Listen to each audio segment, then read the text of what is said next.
Okay, so last week we had spent a lot of time talking about absolutism in Western Europe and the East as well. We talked about France.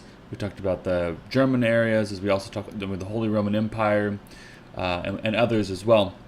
And this week we're going to focus instead and go a little further west, and we're going to focus on two other governorships in Europe. And we're going to be talking about England, and then the next lecture will be talking about, or not the next one. The next one will be the Restoration. The next one is going to be the development of the Dutch republics. But today we're going to focus on England, and particularly the English Revolution from 1603 to 1688. Now, as the Greek philosopher Heraclitus said, nothing is so constant as change. Now, while history has always seen changes taking place, few times and places saw more dramatic changes in such a wide variety of areas, ranging from fashions and diet to the scientific revolution, as England saw in the 1600s. But nowhere were there more sweeping changes than in the realm of government. And in 1600, the absolute monarch, believing in the divine right of kings, was becoming the most fashionable form of rule. Now, by 1700, a new, more democratic government with checks and balances between the executive and the legislative branches had emerged in England, setting the stage for modern democracies. Now, before we go too far here, first of all, here's our famous pictures. We'll see these later on in the rest of the presentation. Here we have Elizabeth I, followed by her cousin James I, who becomes the King of England, followed by Charles I, and eventually by Oliver Cromwell, which we'll talk about as we develop our lecture. Now, there were three main factors that came to surface in the reign of Elizabeth I to set the stage for the English Revolution. Now, for one thing, going all the way back to the Magna Carta, and this was, of course, in 1215, all the way back to the Magna Carta in 1215, which drew itself upon more ancient Anglo-Saxon traditions, England had a long tradition that no one had, not even the king, is above the law. So no one is above the law. Very important aspect of this Magna Carta, this great charter. Secondly, Elizabeth reigned in a period of intense religious strife, both within England itself as well as triggering an expensive war with Spain. And then finally, the 1500s and the 1600s were a period of rampant inflation, which made monarchs everywhere increasingly desperate for money. And this was especially after the age of exploration and the discovery of silver mines in the New World, as well as gold that kind of just filled the treasuries with too much money. Now, the convergence of these factors during Elizabeth's reign generated problems in two critical areas: money and religion. Now, as far as money went, the Queen knew how to get money from Parliament while outwardly showing respect to that body's rights and privileges. Okay, so she knew to show respect to the Parliament, which is a very important theme throughout this lecture, because others do not always do the same thing. However, such treatment did give Parliament a growing sense of its own power and importance, which it was unlikely to give up peacefully. Now, Elizabeth also partly paid for her rising expenses from the struggle with Spain by selling up to 1/4 of the royal estates. This left her successors with even less of an independent financial base, which in turn made them more dependent on Parliament for funds, thus leading to fights over money. Now, in terms of religion, Elizabeth skillfully maintained peace in England while much of Europe was embroiled in religious wars. She did this by grafting moderate Protestant theology, and she grafted it onto Catholicism, Catholic ritual, which made some groups a little upset, which we'll talk about a little bit later. But she grafted this Protestant theology onto Catholic ritual. Now, and also organization. And she also blunted the ferocity of the religiously radical Puritans, a group that will come up again and again during this English Civil War. Or also, these were also known as Calvinists in England. So these were the English Calvinists known as Puritans, by incorporating many of them into the hierarchy of the Church of England. However, this put many Puritans into positions of authority where they could demand more sweeping reforms beyond the Queen's lukewarm Protestantism.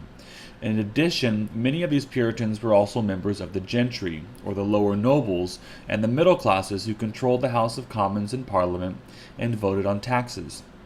Thus, the issues of religion and money became even more tangled. Now, religious wars, which threatened everyone's peace and security, and inflation, which made maintaining armies too expensive for rebellious nobles, also combined to help with the rise of absolutism in Europe. Now, this rising tide of absolutism would influence the Stuart kings of England to try to establish absolutism in their own realm, in spite of popular opinion.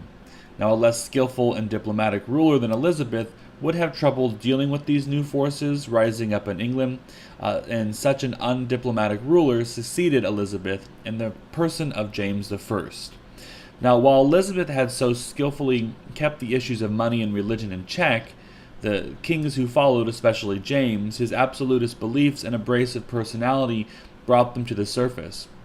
And as far as religion went, James fought the largely Puritan Parliament to keep the Church of England's Catholic-style ritual, decorations, and hierarchy of the clergy, over which he as king had control.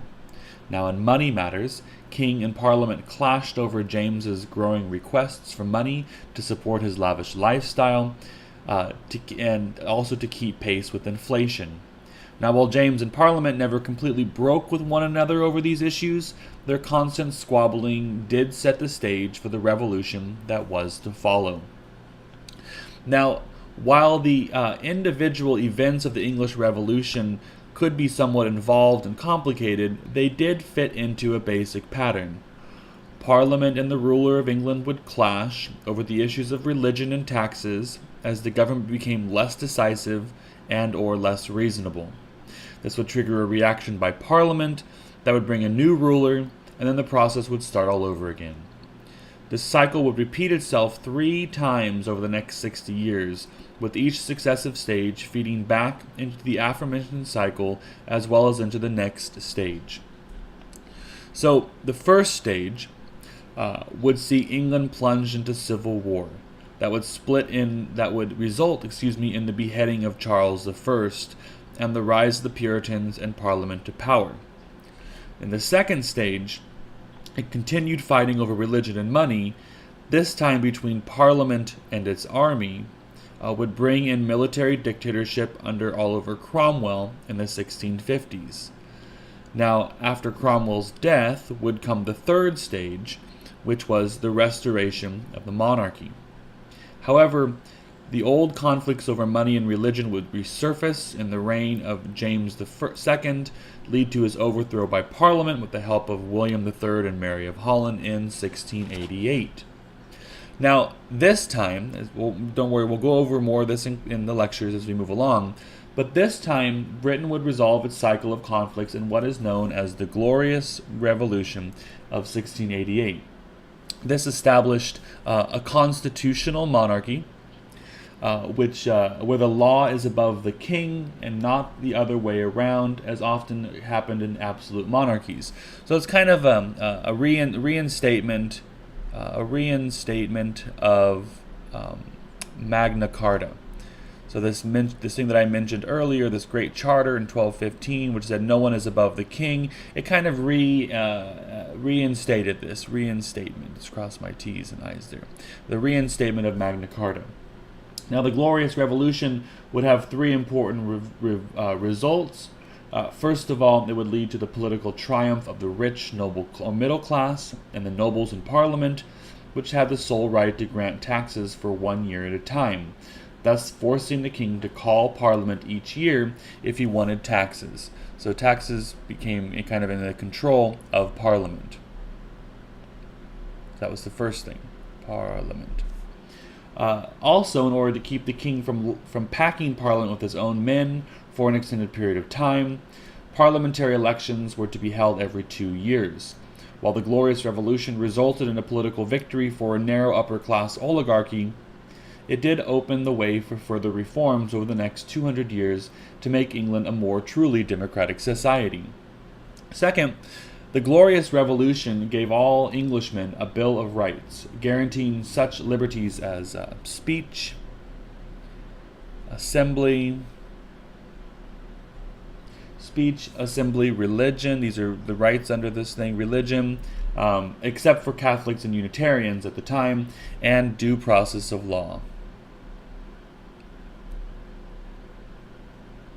Due process of speech, assembly, religion, and due process of law.